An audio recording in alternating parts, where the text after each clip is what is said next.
Xi Jinping is royal until it costs him money. That is the truth no one in Moscow wants to hear. And deep down, even Putin knows it. You can see it in his eyes, those awkward handshakes in Beijing, those desperate photo ops, the empty grins across red carpets. It's not friendship, it's survival theater. And he's just playing along until it stops being profitable. Let me get personal for a second. I grew up in China, in classrooms wallpapered with red slogans about 永远的朋友, eternal friends. We were taught that the Soviet Union was our big brother, that North Korea was our blood ally. But if you know Chinese history like I do, you also know this. Those so-called friendships ended the moment they stopped being useful. When Stalin died and Khrushchev dared criticize Mao's personality cult, boom, Sino-Soviet split. Suddenly our iron brother was a revisionist traitor. We've seen this movie before. The Chinese Communist Party doesn't do royalty. It does leverage. The minute a friend becomes a liability, they're either sidelined, used, or discarded. And that's exactly what is happening with Russia today. Putin might believe he has a brother in arms, but Xi sees Putin as something else. A struggling client state, a pawn in his economic chessboard, a cautionary tale with oil. The handshakes are photo ops, the pipeline deals are conditional, and those warm words, strategic theater. Because in Beijing's eyes, nothing is worth risking access to Western markets, tech supply chains, or dollar-based trade flows. Not even a war buddy like Putin. So when I say she's royal until it costs him money, I mean it with the full weight of China's track record. History has repeatedly shown us what Beijing does to friends in need. It walks away. It profits from their desperation. And it pretends nothing ever happened. Russia is just the next eternal ally on the chopping block. And when a final bill comes due, when the threat of sanctions tightens, when the West demands a side, when global trade hands in the balance, Xi won't hesitate. He'll do what the CCP always does. Protect the party, protect the economy, and leave Putin standing in a cold. Just like all the other so-called brothers before him. This is the crux of China's so-called no-limits partnership with Russia. Sure, Xi and Putin pose for cameras, backslapping like old buddies who just found out they share a mutual dislike for the West. They even declared their partnership has no forbidden areas of cooperation. But in geopolitics, nothing is truly limitless. There's always a price tag hiding somewhere. And when that price gets too high, even the best of friends quietly back away. So ask yourself, if push comes to shove, and Xi has to choose between saving his pal in Moscow or protecting China's own economy, which do you think he will pick? Exactly. The money, the power, the home team. Every single time. Let's start with that grand no limits friendship announcement. Picture it, February 2022 Beijing. Xi and Putin in a warm embrace, releasing a joint statement proclaiming their country's friendship has no limits and no forbidden areas. It was a bromance spectacle timed perfectly for the Winter Olympics. Two authoritarian powers united against the West. If you just read the press release, you would think these two were inseparable buddies ready to ride into the sunset together, no matter what. Then reality kicked in. Mere weeks later, Putin rode tanks into Ukraine, and the world responded with courage and crushing sanctions. Did China rush in to fully support its low limits buddy? Did Xi put China's neck on the line to help Putin conquer Ukraine? No. What we saw instead was a masterclass in hedging. Beijing mouthed off about NATO expansion and how maybe the West provoked Russia, the kind of lines that play well on Russian state TV. But it stopped far short of any concrete backing of the invasion. China's official refrain became, "We support peace talks," coupled with vague statements that sorta kinda respected Ukraine's sovereignty, while also nodding at Russia's security concerns. In other words, a whole lot of careful ambiguity. For a friendship with no limits, some pretty clear limits showed up as soon as things got messy. Xi didn't want to condemn Putin. That's his pal. And besides, China loves anyone challenging Western dominance. But Xi sure didn't cheerlead Putin's war either. Why not? Because Xi saw what was coming. An angry United West, global instability, a possible economic meltdown, and China wants no part of that fallout. It's like having a friend who loves bar fights. You might chuckle when he trash talks your mutual rival and you're backing up in a minor scuffle. But if he pulls a knife and the whole bar is about to pile on him, are you really going to jump in and fight everyone? Heck no. You're itching toward the exit yourself. Xi gave Putin diplomatic nods and bought more Russian oil for cheap. Sure. But when Putin basically set the bar on fire by invading Ukraine, Beijing quietly started eyeing that exit. The truth is, Beijing never signed up to be Moscow's savior. That no limits pledge was mostly propaganda to look strong, a signal to Washington that China had a big body too. It wasn't a literal promise to fight Russia's war or bankrupt itself for Putin. Sure, Xi gave Putin some moral support and stepped up the purchases of Russia's energy, but he kept one foot out the door the whole time. From the get-go, Beijing's position was a study in two-faced diplomacy. It echoed Moscow's grievances and even abstained on UN votes to avoid openly siding with the West. Yet it also paid lip service to respecting every nation's sovereignty and even sent a bit of humanitarian aid to Ukraine. Hypocritical? Sure, but entirely intentional. China was hedging, trying to look like Russia's royal friend while subtly whispering to the rest of the world, hey, don't blame us, don't sanction us. So much for no limits friendship.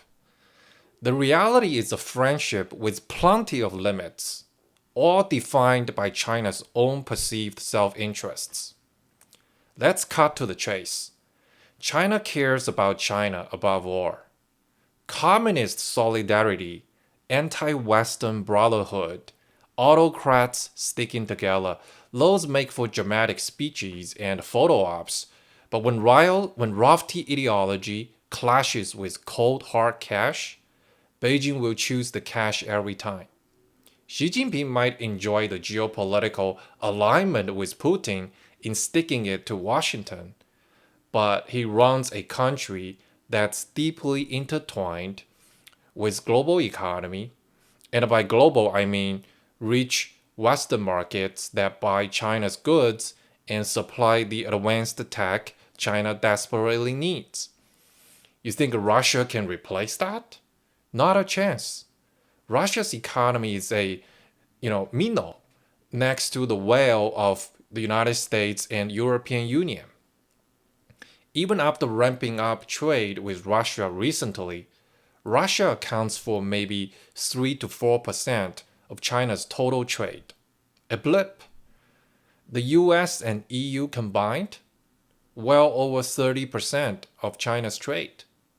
We're talking hundreds of billions of dollars on the line. Simply put, the West is China's economic lifeline in a way Russia will never be. So would Xi sacrifice that lifeline to save Putin's war?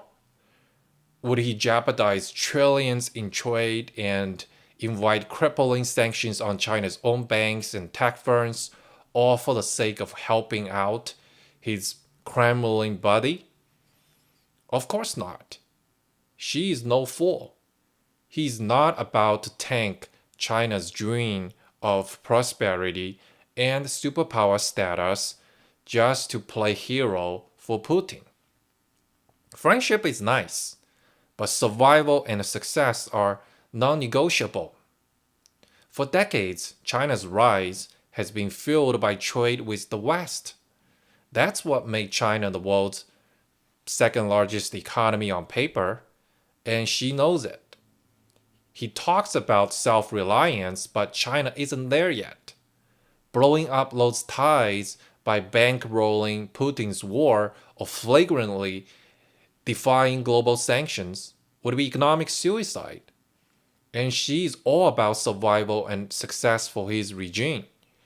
He might rail against Western hegemony in public, but he's also sending envoys to Davos to court investors and welcoming Apple to build iPhones in China because it means jobs for Chinese citizens.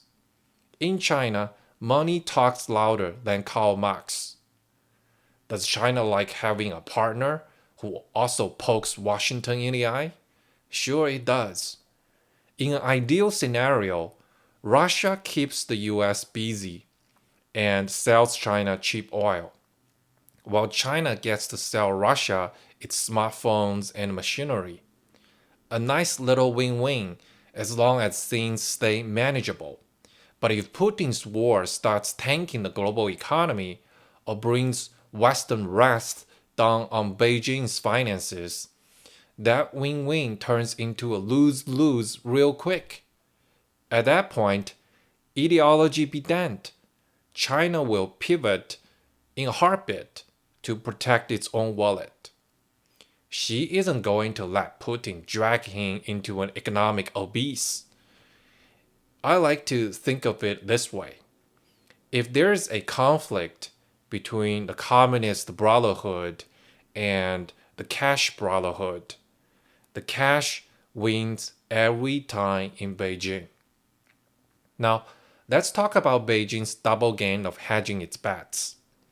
Since Russia's war in Ukraine began, China has been playing a careful double game.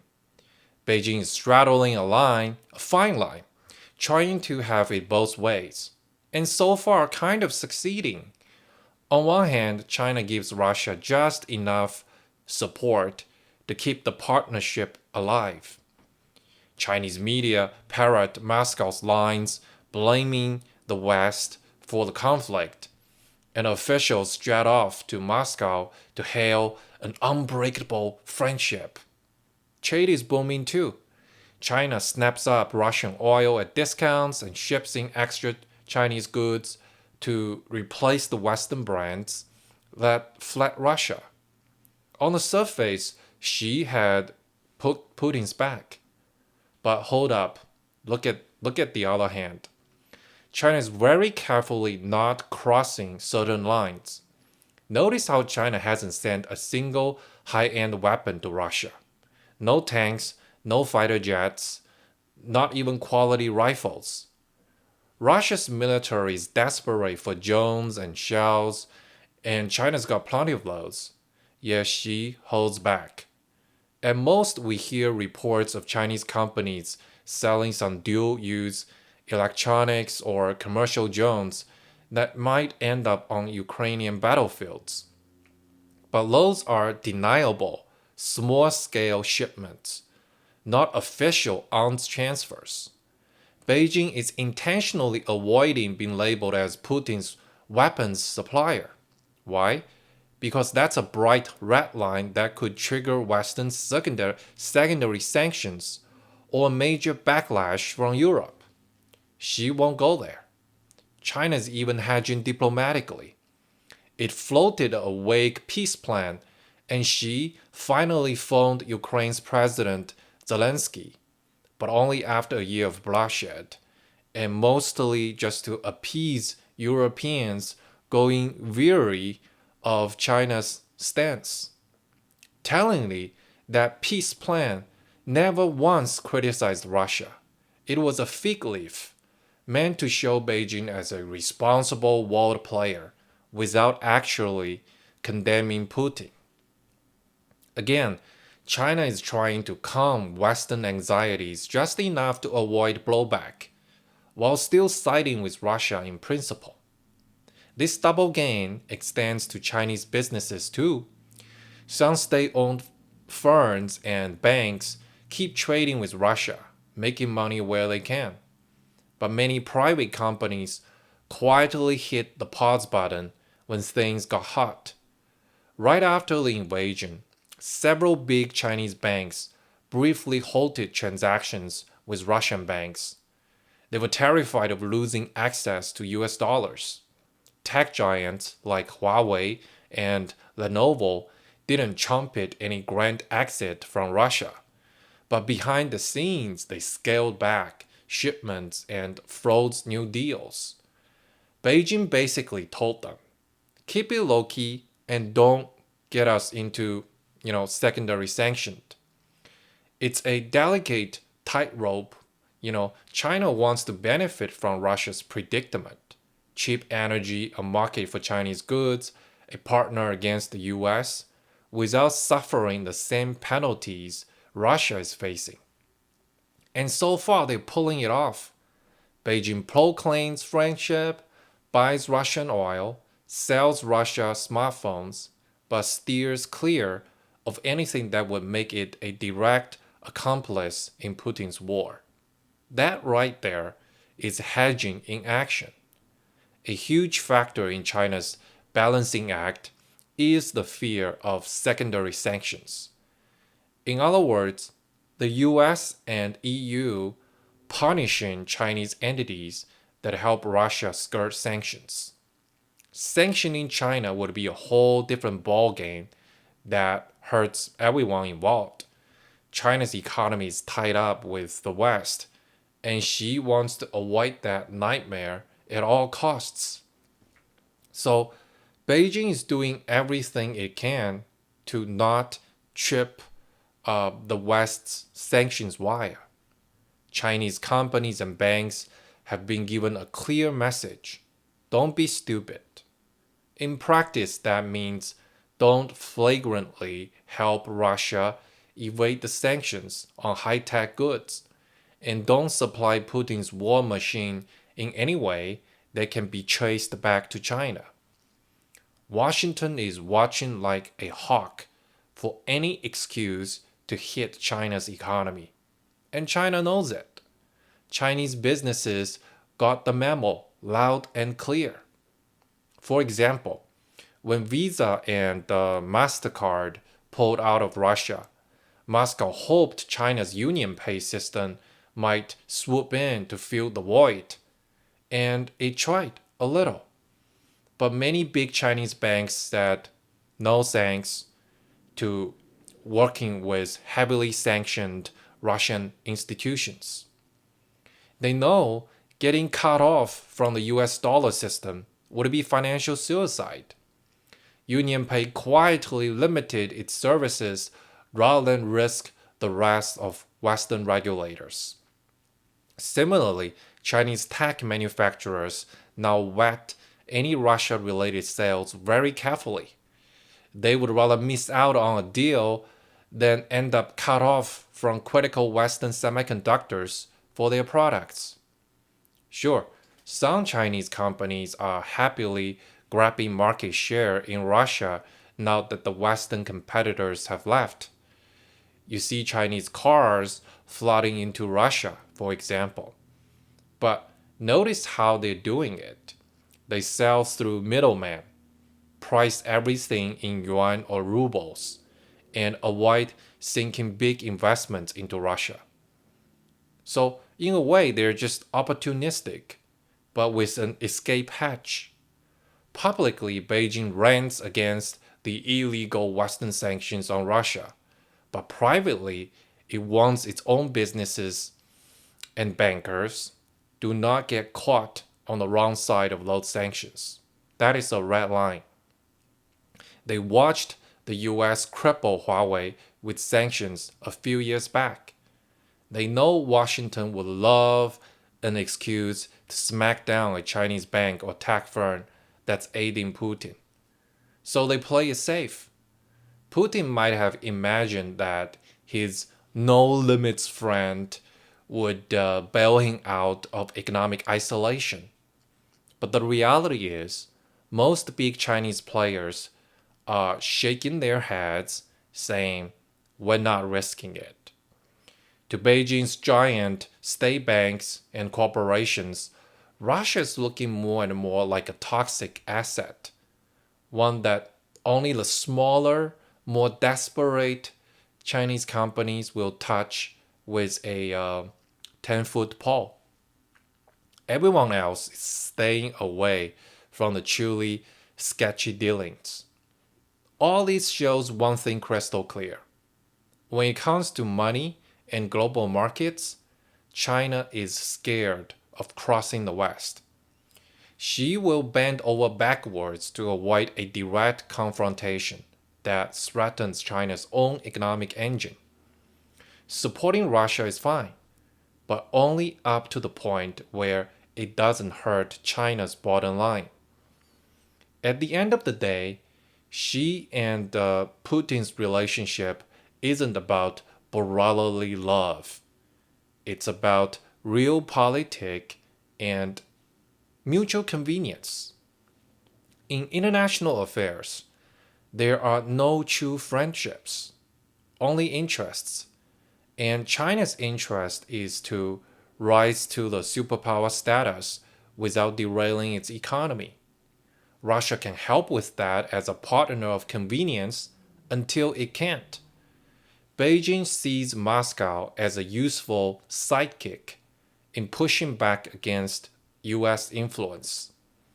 Together they can vote together at the UN, do joint military drills, talk about a new world order, all that good stuff. But let's be real. China is the senior partner here, Russia the junior. China makes high-tech products and all the consumer goods you can imagine. Russia mainly sells oil, gas, and weapons. In this duel, Russia is the resource-rich sidekick, while China is the ambitious boss plotting the long game. Now, how much is a sidekick worth if he starts causing more trouble than he's worth? Not much at all. If a sidekick starts making the hero look bad, the hero drops him like a hot potato. Xi's China will do the same with Putin's Russia if it becomes a liability. Beijing just plays hard-nosed realpolitik. Alliances are purely transactional. Anyone who believed all that hype about blossoming brotherhood between Xi and Putin is headed for a lewd awakening. Sure, as long as Putin is useful, keeping the US distracted, selling oil cheap, joining China in poking the West, Beijing will tolerate him and smile for the cameras. But in the minute Putin oversteps and endangers China's core interests, you'll see Beijing pivot so fast it will make your head spin. The power balance itself dictates the limits of this friendship. Russia needs China far more than China needs Russia. Russia's economy now leans heavily on China, selling its energy east, buying Chinese electronics, even using China's currency instead of dollars. And if a client becomes a burden, the patron cuts the cord. If Moscow turns into an isolated state that drags down China's reputation and prosperity, she will create some distance, no doubt. We can already see hints of this. Chinese officials occasionally mumble about concern over Russia's war, and they even mention limits to the partnership when speaking to Western audiences. They know exactly where their line is, even if they won't admit it openly. Bottom line, Xi is looking out for China's interests, period. This isn't personal, it's business. If a partner starts losing you money or tarnishing your brand, you cut them loose. Simple as that. Xi will pat Putin on the back in public as long as it's profitable. The moment it stops being profitable, that friendly pat will turn into a shove out the door. So, what would it actually take for China to ditch Russia? When is the price of this friendship just too high for Beijing to bear? We might find out sooner than later if things keep going south. One obvious red line would be Western secondary sanctions hitting China in a serious way. If the US and EU ever slapped major Chinese banks or tech companies with sanctions for aiding Russia, saying cutting a big Chinese bank off from the dollar system, you can bet Xi would throw Putin under the bus overnight. The moment China's own economy is at risk of being wrecked, that friendship is toast. Xi would drop Russia like a hot potato to get those sanctions lifted. So far, the West hasn't forced this scenario, and Xi sure isn't going to test those waters himself. He knows what that red line is. Another breaking point. If Putin does something truly crazy that shocks the world even more, I'm talking like using a nuclear weapon or other WMD, something that takes this conflict to a whole new level of horror, would China stick by Russia then? Not a chance. Not because Xi suddenly grows a conscience, but because a nuclear war or similarly catastrophic escalation would torpedo the global economy and directly risk war with NATO. That's the nightmare scenario for Beijing. Xi would distance himself in a heartbeat. He would condemn the move, call for peace, whatever it took to make sure China isn't dragged down with Russia's sinking ship. He's not going to let Putin turn a regional conflict into a world-ending disaster for China. Even without something as extreme as nukes, think about a grinding war of attrition that leaves Russia dramatically weakened. If Russia's economy collapses under the weight of war and sanctions, really collapses, China might be the last major lifeline left. But will it throw a drowning man a rope if that rope risks pulling China under too? Unlikely. Xi would help just enough to prevent total chaos on China's border. Beijing doesn't want Russia to disintegrate into anarchy because that would be a mess for China. But a massive bailout to save Russia's economy? No. If anything, China would negotiate hard and offer only what benefits China, like loans or aid with tough strings attached, essentially turning Russia into a dependent client state. And if Moscow doesn't like those humiliating turns, well, Beijing will shrug and let Putin sink.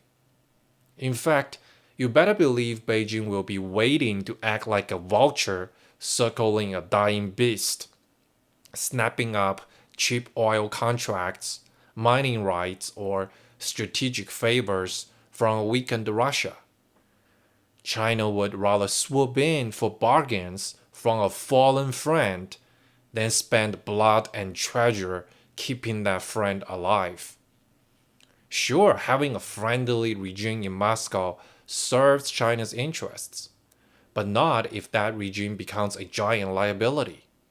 If supporting Putin threatens China's own stability and growth, you'll see Xi recalibrate fast. He could start cozying up to Europe to patch up economic ties. We already seen Beijing sweet talk European leaders, urging them to maintain businesses with China regardless of Russian mess.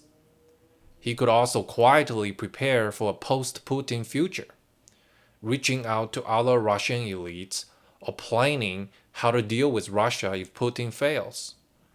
And he can dial down the China-Russia relationship in subtle ways, canceling joint projects, slowing down promised investments, voting differently at the UN when Russia comes up. It might be gradual, but it would be unmistakable.